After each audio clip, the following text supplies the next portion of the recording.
the pale blue dot, and the era of ridicule. The 1994 UFO incidents. In the early 1990s, science and technology were advancing at a breathtaking pace. The Voyager space probe transmitted the pale blue dot, a photograph of Earth taken from 6.4 billion kilometers away. The public began using handheld computers, which until recently had been the stuff of science fiction. Intel was ushering in the era of high-performance desktops with the first Pentium CPU.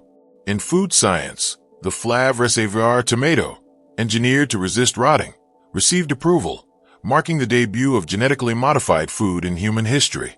It was a time when mysteries were being claimed by science one by one, naturally creating an atmosphere that rejected unscientific phenomena like ghosts or spirits. Among these, the one subjected to the most intense ridicule was, without a doubt, the UFO. The era of catching clouds. Whenever a UFO sighting was reported, the government denied it, the media mocked it, and the public dismissed it as nonsense or chasing clouds. Anyone claiming to have seen a UFO was branded a fool, a liar, or an occult fanatic. If a witness held a science-related profession, such as a researcher, they faced mockery so severe it could shatter their career and reputation, being labeled occultist. Internal disciplinary action or even firing was a real threat. In fact, in the early 90s, John Mack, a professor of psychiatry at Harvard Medical School, faced a university committee investigation for his interviews and field research on alien abductees.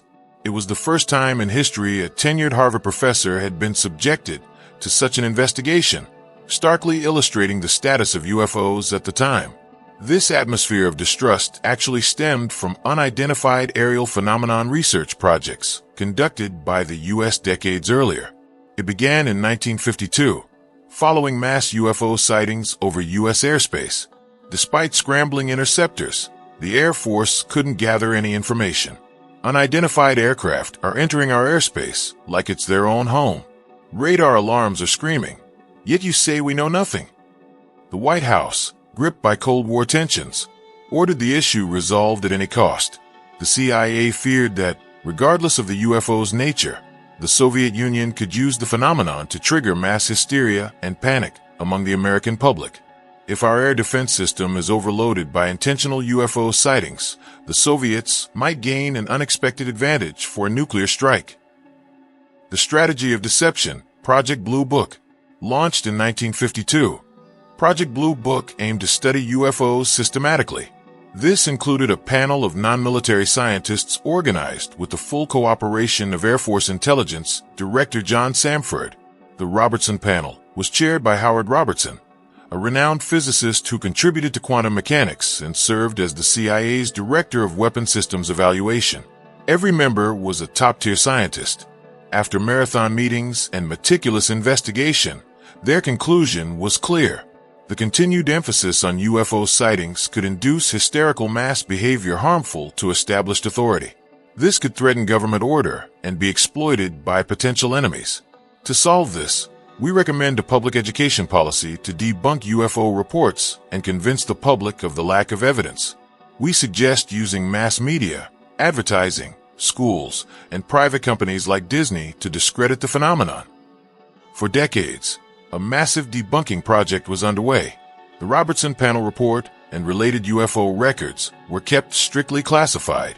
The mockery orchestrated through media and schools was even more thorough. Advancing technology only gave more weight to this anti-UFO project.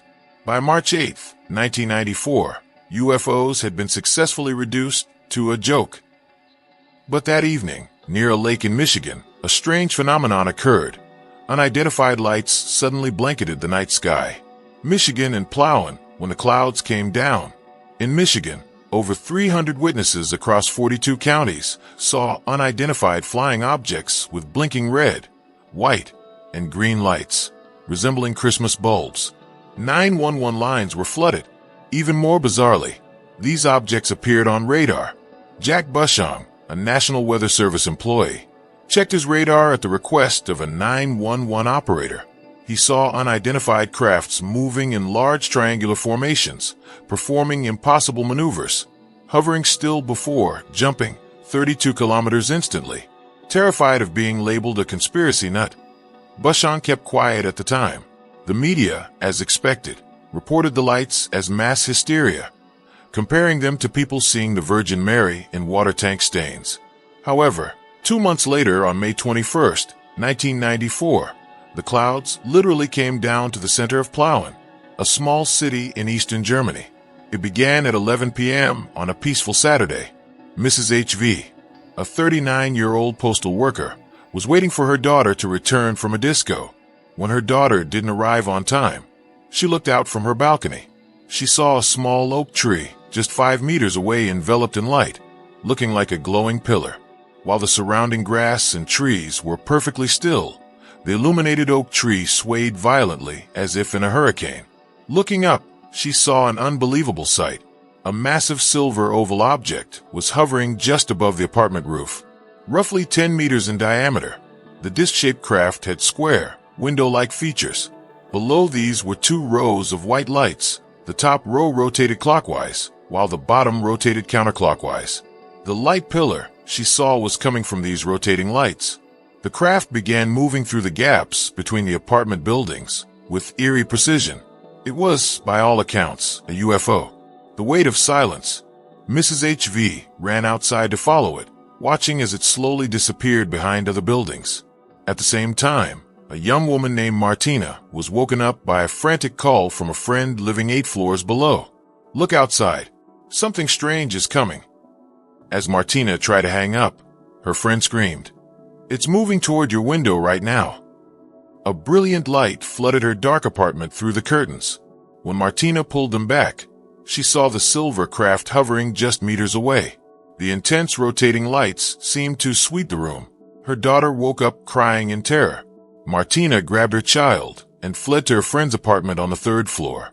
From there, they watched the UFO hover in front of her 11th floor balcony, blowing a powerful wind. Downward, a perfect oval hole was punched through the clouds above the craft. After moving up and down like a yo-yo for several minutes, it tilted on its axis and shot away to the northeast. The next day, local newspapers all carried the same bizarre headline: "Disco lights reflected off clouds." Martina and her friend wished it were true, but the mysterious black soot covering the laundry on her balcony proved it was real. Despite numerous witnesses, most chose silence. In Germany, the treatment was the same: small-town tall tales, tourism stunts, or lunatic ramblings. Martina eventually suffered from PTSD, hearing footsteps in her house and seeing rotating lights. She eventually moved away, refusing to even go near the apartment complex. Out of 500 surveys sent to residents by UFO researchers, only 1 person responded. When asked why others stayed silent, one witness said, "I threw the survey away. I don't want to be involved in this. Never contact me again." The most recent record of the Plauen UFO is an anonymous letter from 2016. The author described how their CRT TV turned to static before the sky lit up like daytime. They saw people inside the square windows of the craft, and their mother waving at it like a madwoman. "I told a friend in 2009, and they treated me like a freak. We don't talk anymore. A counselor told me not to tell people I saw a UFO, but it's painful to keep it in." What were the lights and crafts seen in Plauen and Michigan? In an age of mockery and cover-ups, perhaps what people feared most wasn't the craft in the sky, but the lifelong isolation of carrying the truth alone. It was, indeed, a strange night.